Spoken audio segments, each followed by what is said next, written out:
Good morning, everybody. My name is Samantha Mirabal. Oops, my mic. Maybe.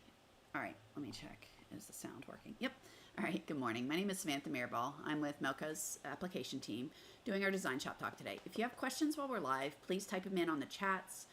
We're live on both Facebook and YouTube on a weekly basis. Don't send them to me privately. I won't see those, okay, until much later. So type them in on the chats and we will try to get them answered.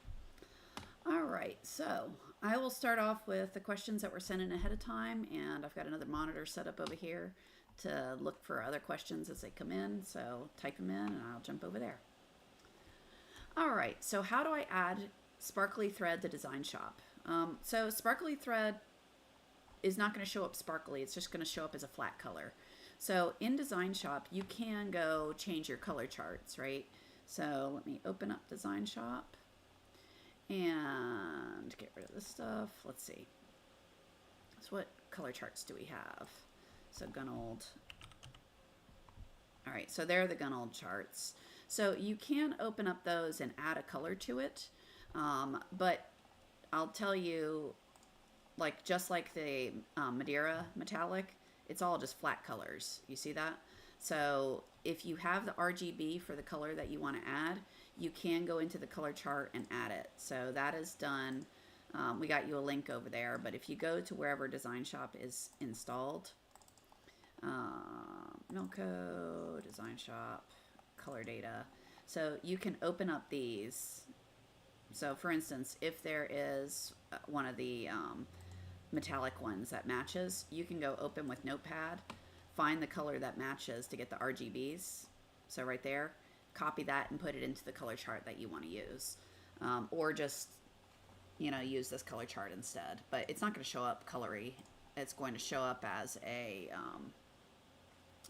flat color. So it's not going to show up sparkly. But that's how you would do it. You would update your color charts to add whatever RGB color you want in there. Okay, and we did get you a link in the comments both on Facebook and YouTube, so check those out. Hello, Karitza. Thanks for joining today from Texas. I am freezing here in Florida, and I realize the rest of the country is actually freezing, and I'm just, first world problems. But lordy, Florida girl can't handle it. All right. Will there be any more updates to DesignShop 12 this year or next? I honestly have no idea. I know they do work on,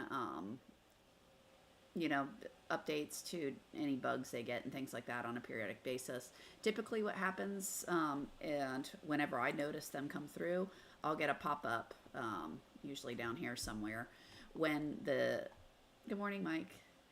So when we do have an update, I will usually see a pop-up saying software update available. Click on it, it'll download.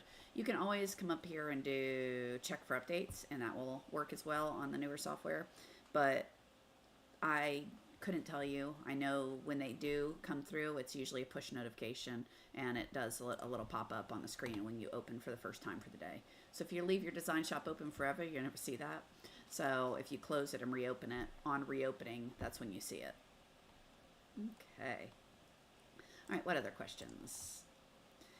Can you not move a PNG with arrows? No, you can't. You can only move it with a mouse. You are correct. So when so the question is when I have a PNG. So let's see. I'm going to go open on my C drive, designs, graphics. It's the same difference with any image, right? So if I open a PNG file, if I click on that, I can drag it around using my arrows. But using Shift click or Alt Shift Control, any of those that you can use with the arrows on the keyboard, they don't do anything. So the only way you can move them around is with your mouse. Now with that said, I'm guessing, let me try it. I haven't tried it. Yeah, so you can make it lock to this. So you could place this where you want it to go, and then this being one of these guidelines. And then I can click on this guy and line it up directly to those guidelines there. So I can drag them around and make it lock to guidelines. So you do have that option by adding guidelines along here. Okay, and then select your image and drag it around. So that you could use to place exactly where you want it and then move your image to meet it. Okay, let me delete the guidelines. We have a question typed in. MK Buddy, thanks for joining today. If I sewed a design and I missed part of a letter, how do I go up or back, or how do I move faster? I can't remember how to do it. It's tools, settings, and then move. So I think I have a screen in my PowerPoint just to make sure I'm not crazy. Let's see. That's colors. Yeah. So tools, settings, and then right there, I don't have it shown, but there's a move tab. So on that move tab, you can go to move to a color, you can move to stitches, and you can say, go to stitch 8,320, and it will move to that stitch. So you can do things like that. If you know a specific color you want to go to, you can do that as well. Do I have a picture of the move tab? I do not. I have all the other screens, but not that one. But that's where it is. Tools, settings, move. Okay, does that help? Let's see. So we did that one. How does the stitch proximity plot work? So the stitch proximity plot is something that it looks at a design and it will. So MK Buddy, if you didn't see Mike Doe's question, he wants to know what type of machine you have. All right, so let's see. Stitch proximity plot. So let me go open up a design, file, open. This is not a bad design, so it's not going to show. I'm going to make it show bad, but all right. So you've got tools, filter, stitch proximity plot. If you hide the design, you'll see a plot. So what this is showing you is stitch density. So the darker the color gets, the more needle penetrations, the more stitches that are going to occur in that area through the course of the design. So you can look at this as a way to see that the darker areas are going to be more bulletproof. They're going to have a heavier needle penetration. Those are the areas you're going to be more likely to see thread breaks and things like that. Okay, so I'm going to force this to be a little uglier. So let's see if I draw on top of this a whole bunch of stuff. So let's make that one. Copy, paste, copy, paste, paste, paste. There we go. All right. So notice now I've got all this nice stuff over here that's nice and light, and then I've got all these dark areas through here. Okay. This is just a visual indicator that I have, what's it called? This is just a visual indicator that I have too many stitches in an area. I'm going to be overdoing it heavily and likely to have thread breaks. So that's pretty much what this proximity stitch is for. So that's tools, filter, stitch proximity plot.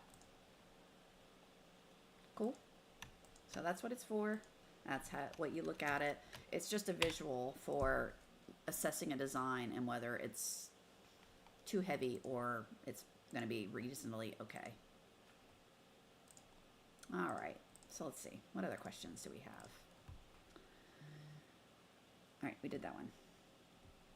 I want to make these feathers look real, maybe with decoratives. So I wouldn't do decoratives for this.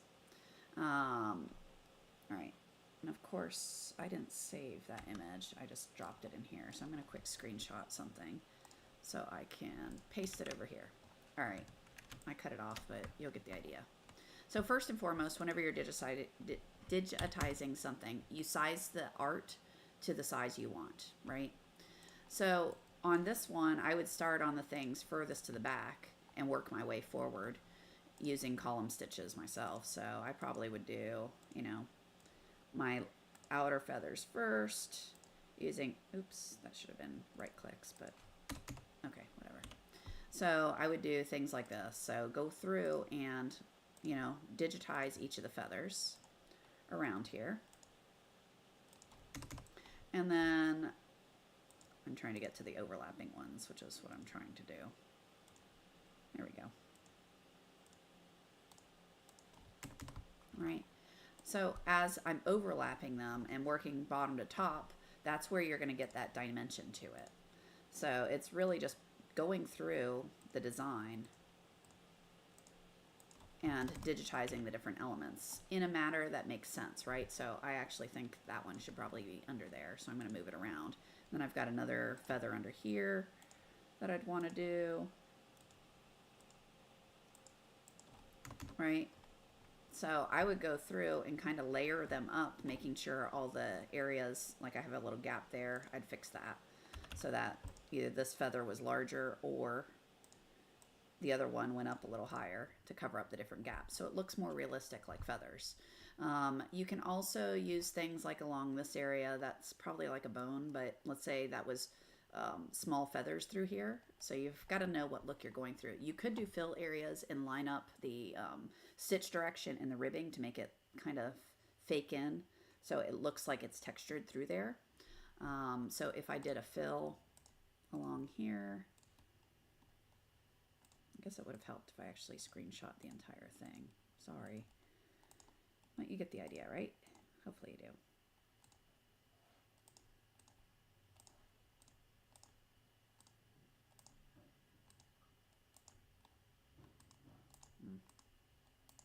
My tracing skills are lacking right now. That's okay. All right. So on this fill, you can go through and in the properties, you can play with these presets. No, I don't want to save it. There we go. And you see how you can get ribs through there? So if you play with the stitch directions and things, you can kind of make it look textured along there. So in small areas that you don't want to actually do individual feathers with, you can use that. You can also go into the effects tab and use random edge. And all of this is just different things where depending on the look you're going for, you can use that to, again, add more dynamics to what you're working on, right? So I can randomize one edge along here where it overlaps the lower feathers. I don't think that makes sense personally for this, because that's usually the, I would imagine, the bone that's holding everything. So that probably is a little more slick. So that might just be a straight satin. And then on these feathers here, maybe that's where I want to add random edges and things like that. Okay. If you're trying to add color to it, right, that's where you can add, you know, light fills underneath to do like a blending effect, and then using your custom densities down here to do blends.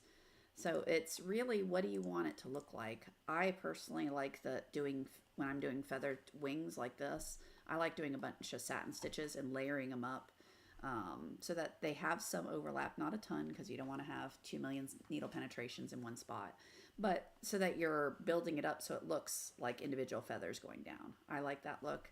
I really don't like this. I'm going to delete it. But anyway, so that's what I would do, is start from the ones in the back and then work forward until you're doing the last, what goes on top, the very last stitch. And that will get you a pretty neat little look, I would think. Does that help? Is that what you're looking to do? If not, type in and I can address it a little bit different. I want to see a video on chenille stitching as well. So there has been Scott and Nate, and there's a bunch of folks have done some videos. They're posted up on the FAQ area. So there's a link to some sample designs as well as videos on how to do the digitizing. There's some documents up there on how you would set up your machines. All of that good stuff is out there. If you take a look at that, if that's still not what you're looking for, please let me know. But they did a really nice job of all of that. So if you go to the Melco service site, here, micro, I can't spell chenille for the O, and apparently I can't spell micro. M-I-C-R-O. Micro. Come on, search. There. So micro chenille. So if you look through there, there's a video all about micro chenille. And then down here, so there's some sample stitched, there's a sample design, there's the ST3 file, which is the style file that you'll need when you're digitizing to create the chenille effect over it. So you'll get that. Let's see, what else is there? And that does all this for you. Sets up all the angles and directions, so the STL file and how to use it. So take a look at those and see if that doesn't answer your questions. If it doesn't, please let us know. And we can see what else. We did get you the links so you don't have to search like I showed you how to search, but they're in the chat so you can scroll to those links. Would love to, all right, I did that one. Would love to, a real tutorial on the process of turning a stock font into an applique. So 30-second reel. Yeah, it's really quick. That's probably why it was a 30-second reel. Let me show you. And that's the beauty of it, right? It can be done super fast. I'm going to make this, let's do the Bafo font. I like that one. So applique, you're typically going to want to make that bigger, right? So I'm going to make this monstrous. How big is that? All right, that's probably too wide. Let's make it 12 inches wide. Yeah, it's probably more reasonable. Okay, so I've got me a font. I typed it out. So I'm going to go into the properties. And over here, there's this lettering type. You can change that to applique, hit apply, and it turns it into an applique. It's pretty much that simple. It will give you the placement, and then, so placement, letter, placement, letter, placement, you know, and it will sew it down. So that's, I mean, it's pretty much that simple, turning in any font, any of the stock fonts into an applique. You just go over here, change your lettering type to applique. Okay. Sometimes I have folks ask, well, I don't have that. Now, I don't have, how do I make a font into an applique? Okay. So another way we could do it, but you don't have to anymore. But anyway, convert to vector. So if I convert this to a vector, the only reason I did that was to get art. So from here, I can say, okay, hold my shift key down, click on the walk. Now I have a placement stitch for everything, right? So that's my placement stitch. I can copy and paste and give that different colors. So that sews fabric down. Maybe I want to do each letter one at a time. So I've got to add a whole bunch of different color changes in here, right? So otherwise it's going to just keep sewing. I can't put applique stops. All right. So now I've got all my placements. That's these, right? Yeah. Yeah, there we go. All right, so I've got my placement stitches, then I've got the tack downs, and then I can take this whole thing, do shift click again. Sorry, let's do it that way. Shift click on the satin stitches. Now I've got satin stitches. I can adjust the width of them and things like that.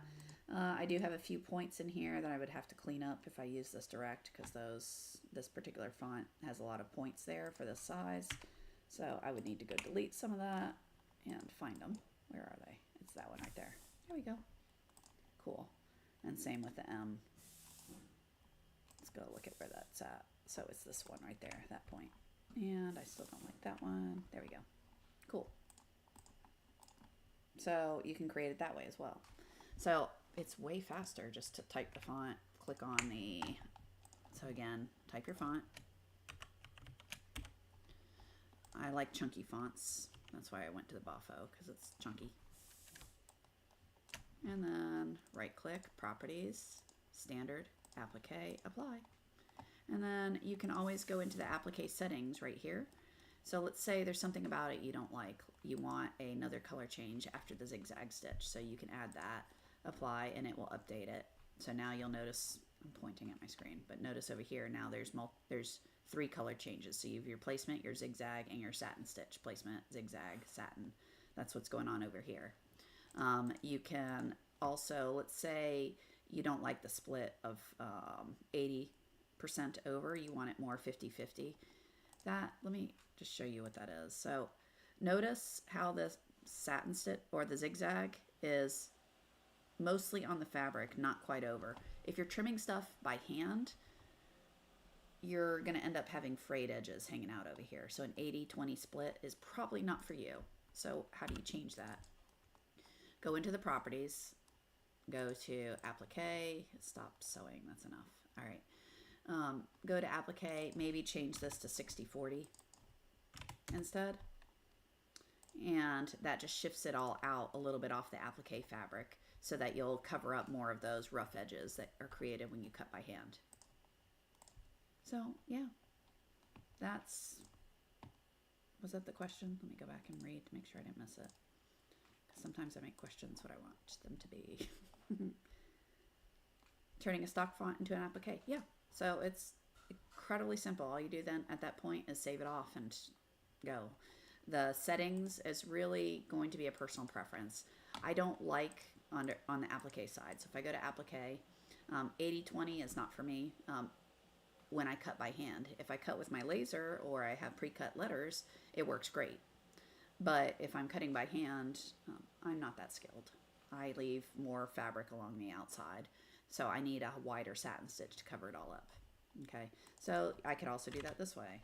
Not on the zigzag, sorry, that stays at 30. I could make this, 45 points to make the satin stitch physically a little wider. But I still prefer, a 60-40 split, personally. Is there a wrong answer? No. Whatever works for you is the correct answer. All right. Did that help with applique? Letterman jackets. Making patches, materials, settings, chenille stitching. So the chenille stitching, go check out those videos. Making patches, we have a lot of videos on making patches. I'll get you the links to those. Patches themselves, as far as materials go, oh my gosh, there's a lot of ways to do them. So you need some sort of stabilizer, right? So depending on how you're going to do the edges, if you're going to do a hot knife cut, then the stabilizer just needs to be something synthetic. So you can use a cutaway, right? Or you don't need to use plastics or anything like that if you're going to do a hot knife. I've got a slight tremor, so hot knives don't work for me. So for that, I do a satin stitch, but that means I'm going to pop the patch out and I need a clean edge around there. So I'm going to need to use either a Badge Master or go down to Home Depot and get some 6mm painter's plastic. You can go to Joann's and get a 12 gauge vinyl. So that vinyl is, have you ever seen, I'm sure everyone's seen it. You go to the restaurants and, sometimes have the plastic covers over the tables. That clear vinyl, you can get at Joann's or any fabric store, really. It's a 12 gauge vinyl. So you can use that. So that's kind of the base of what you would hoop. From there, now what materials do you use? I really like poly twill. Like, I really like it. It's got a slight shine to it. The stitching on it's beautiful. It holds up well.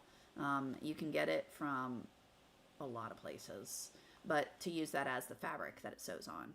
You can of course sew patches with stitches. I find that usually drives the stitch count way the heck up and I could sew the patch in half the time if I just put some fabric down. So I prefer putting fabric down. And usually it's a poly twill. Like I said, you get it from Stalls, Twill USA. You can get that stuff everywhere. So just a poly twill of any kind. Whatever you find on sale. How about that? And then sew your design. As far as creating the sew files for your patches, we've got some links over there for you, but it's pretty much no different than what I just did for this applique, right? So, I mean, if it's going to be a circle, you're going to have a walk stitch and you'll draw your circle, right? I like them centered. So that's your walk stitch. I can copy and paste that, give it a different color, all right? So I've got my placement stitch. I can take my poly twill or whatever fabric I have and lay it down. All right, let's make that a vector. Operation, let's convert to vector. All right, so sewing it, I would hoop my plastic or my vinyl or whatever. And so I'd have a clear thing and a hoop, right? Oh, that's not good. Let's make it smaller. There we go. All right, so I hooped some plastic in a hoop. I sewed the stitch. Cool, it's just sewn on plastic. I'm going to go grab my fabric, lay it on top of that, right? So now I've covered it all up. I'm going to hit start on my machine, and I'm going to sew the stitch again, right? So now I've got this big old piece of fabric sewn down. Then I'm going to grab my scissors, or I really like using a seam ripper that I've broken the tip off of, because then that's a razor blade right there. So I can put the ball along the plastic and just push this around and cut my shape out. So that's my favorite little hack, if you will. So then you kind of cut around this edge, however you want to do it. And what does that leave you with? That leaves you with a piece of fabric sewn in the hoop. Okay, so then I'm going to copy that, paste that, hold my shift key, turn that into a satin stitch, but that's going to be a tackle of, let's say, 30. Cool. All right, so now I've got my fabric held down. Now you decorate it. So if you've got your design, your logos, whatever you're going to put on there, you sew it on. And then your very last stitch is going to be your top stitch. So that's just, this is going to be a satin, and that'd be a 40. Cool. There you go. Now I've created a patch. All right. This method, since it's pre-cut and it's sewn on a plastic of some sort, then you can pop it out. You can grab a heat gun and any of the little plastic pokies that are hanging out, you can just run it along the edge, melt those pokes away, melt the little plastic pieces away, and your patch is ready to go. So patches are, I don't know, I make a ton of them, and I love making them. They're just entertaining for me. And I do them like onesie twosies all day long. It's great. All right, so making patches, there you go. Materials, we talked about that. Settings on making patches, it's just like sewing stuff, so there's really nothing magical to do for that. The chenille stitching, check out that video. Cool. Good morning, Sherry. Thanks for joining today. And a source for the leather sleeve jackets, you know, I don't even remember. There was somebody posted in one of the embroidery groups the most beautiful jacket I've ever seen. The hood, it zips open, so then it lays flat across the back, and they did some outrageous embroidery on it that hangs. And that company had some really nice wool, but I cannot remember the brand name. I thought it started with a B. I don't remember. I would just, if you haven't Googled, if you have been unable to find nice Letterman or leather jackets through Googling, then I would check in some of the embroidery groups and ask around in some of those, because a lot of times, or just search for pictures that people have done in those groups, because a lot of times they'll get asked, hey, where'd you get that? And you'll find the brand name on there. That's actually how when I looked at it several years back, that's where I think I have it actually bookmarked somewhere, but I don't remember the name brand of it. There was another question, embroidering on sleeping bags, the best practices. Sleeping bags are kind of annoying because they're the layers, it's puffy, right? So if you hoop it without lining up the layers, so if the back layer is up here, the top layer is here, you hoop it, it'll sew, but you just messed up your blanket, right? So the only thing I can suggest for sleeping bags is make sure all the layers are lined up before you hoop it. I would use magnetic hoops, and short of that, just use magnetic hoops, line up your layers, do a good underlay first so that those layers are held together before you start doing whatever decorations you want, and then just, you know, do your design, do what you want to do on it. The magnetic hoops, depending on the weight of the blanket, you may want clamps on them to hold them. If you're going to use clamps, make sure they don't come up high enough to hit the head. That would be a sad day. So if you're going to do that, make sure they're ones that hang below. Mike Doe did put a comment in there on Letterman jackets that he's used. So, game sportswear. Thanks, Mike. Yeah, I don't do them. Let me take that back. The ones I do are given to me to then sew on. I haven't had to buy them, so I can't even remember what the brands are. So sleeping bags. Up your active feed is the other one. You may need to up it. It gets really thick, so you may need to increase it a little bit. Okay. I want to turn a tutorial on turning a font into an applique, like the Varsity font into Mama or Nana. Cool. So we did that with Bafo, but let's do it with Varsity. I think it's Athletic Block is the same font. Yeah.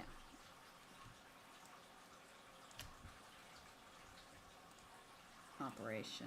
All right. So again, two ways. Typing your font, go into properties, go change it to Appliqué, come up here, select Appliqué, monkey with the settings until you're happy. Poof, we're done. Now you have an Appliqué file. Pretty much that simple. If you don't have that, then you can of course convert this to a vector and then do it one at a time, right? So shift click gives me my walk stitch, copy paste, then shift click on that, change that to tackle, 30. I think I annoy people when I do it this fast. I'm sorry. I was just thinking about that, Mike. I do this so often. There you go. But I mean, it's kind of fun. You can see how quick this really can be done. It's very simple and straightforward to do. So there you go. I've got the M done.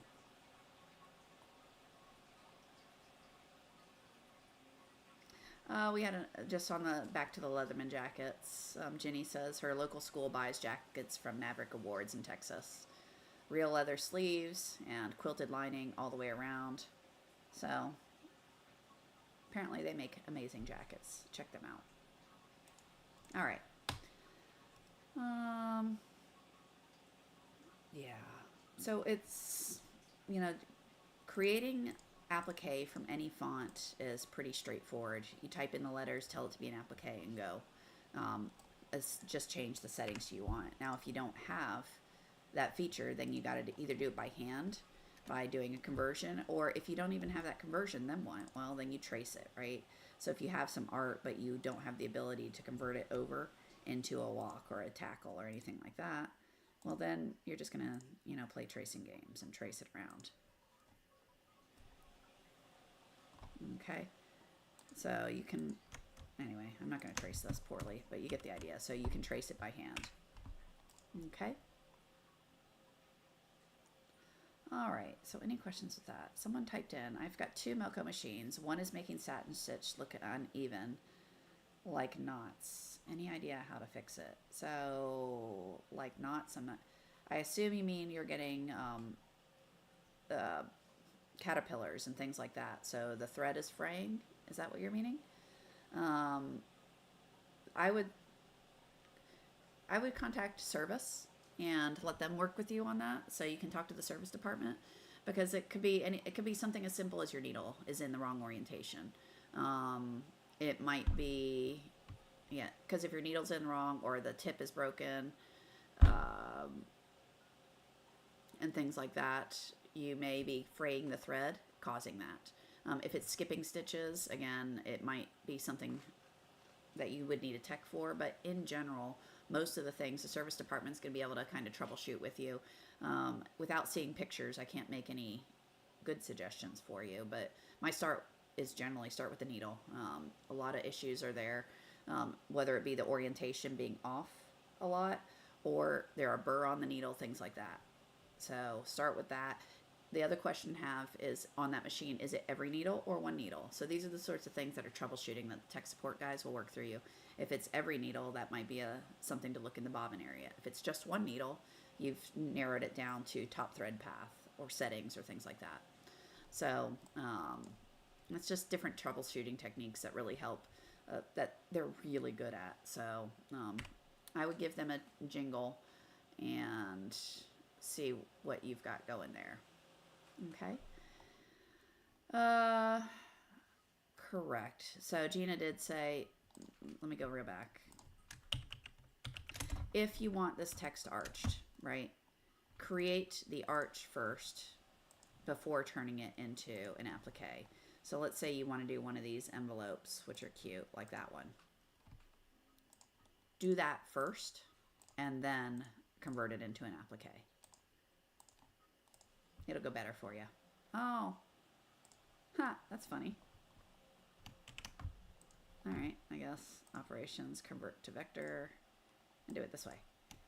Shift, click, copy, paste, give it another color, copy, paste, give it another color, shift, click on that, make it a tackle at 30. There you go. And then copy, paste, last color, properties, satin. Not properties, excuse me. Oh. I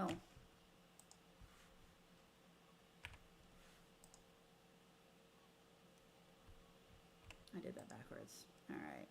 Copy, copy, paste. New color. I did shift instead of control. Control click. There we go. Now it's correct. So shift adds, control changes it from one to another. So there's my tackle stitches, copy, paste. Now I can just change this over to a satin stitch and make it wider. Okay. And I would clean this up personally. I wouldn't leave that there. Okay.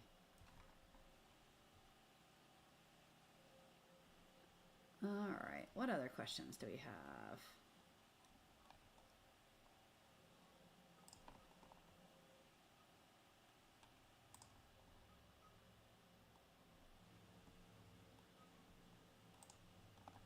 Okay.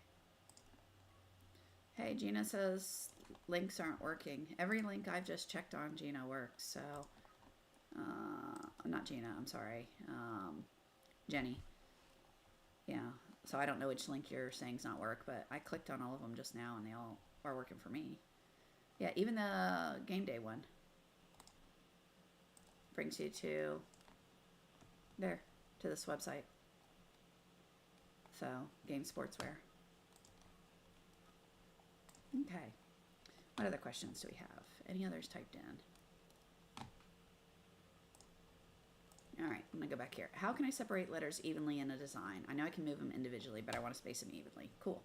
So that's usually with kerning. So assuming you're doing them as text, I'm gonna delete all this, delete all that, text. Okay, if I go into properties, under spacing, there's the option for auto kerning. So if I auto kern, that will evenly space things, right? So I can make that wider or smaller, and that's going to adjust the spacing between all the letters to look more natural. Okay, so it's right here under kerning. So where did I get to that? Went to right click, properties, spacing, kerning. Okay, now you can also add spacing this way. Just, I'm doing this a lot just to show you. So adding all those are kind of like little nudges where it will nudge space between things. Now, if what you're really doing is bringing letters in one at a time, right? So I'm just going to type them from, rather than opening stuff 100 ways from here. So let's say we brought these in as DST files, right? Cool, whatever. All right, I know you can move them around, but check this out. So I've got this here. I can select them all right there. I can say align to the bottom, and then this one here is space them evenly, and it will automatically space them out. Now that works with not only letters, but things, right? So I can take different shapes. Okay, that's a really bad shape. Let's try it again. Dots, let's do a square. All right, so I could take all of this stuff and say, okay, let's line it up to the bottom. Cool. And let's space them evenly. All right, so you can do that. You can tell them to line to the top. You can say, forget that, center them all. So you've got these guys right here that show up when you have multiple things selected. Notice it doesn't show up with one item, but if I select all those, it'll show up.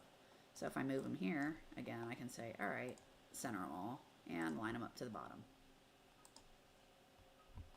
Okay, so that's the easiest way. So depending on what you're doing, it's either going to be playing with the kerning for fonts, or you can select what you want and then use these guys here. And you could also do stuff like that. That's for vertical, right? So if I had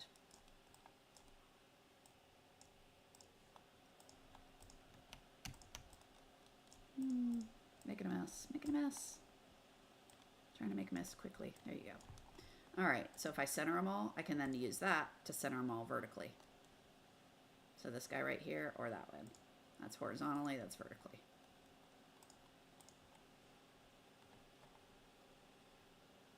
Okay. All right. Let's see, what other questions do we have? All right, so that was all the questions sent in. Let me go quick to the top of the chat, make sure I didn't miss anything. Typed in. So I did that one, talked about that. Patches, we covered those. The game sportswear, Mike's advises just to Google game sportswear if the link's not working for you. We talked about arching letters, we did applique. Cool. All right, so that's all of them. I will run my mouth for a moment in case you guys have more questions, but yeah, if you have questions going, between now and the next talk, don't forget them. Just go to the forum and type them in, right? So that way you don't forget them. They'll be there for the next talk, whatever that is. and you don't have to go, oh no, I missed my opportunity to ask a question. If you go to the Melco service site, we did get you the link there, but just so you know where it is. So let's say you can't find, our little link. That's cool. Just go to Melco-service, go to the FAQ. Like I said, I really like showing everyone where to find info. So go to Melco-service, click on the FAQ. You can click on DesignShop. Right there are the episodes, and right there is the link to add questions. So you can type in whatever you want there. Okay, or you can always wait till we have an actual talk, or when you see this little picture pop up on social media, you can type them there. That's cool too. I'll find them all. All right. So did I skip any? I don't think so. I did that. Talked about that. Cool. Yeah, I did all that. All right. Any other questions before I call it a day?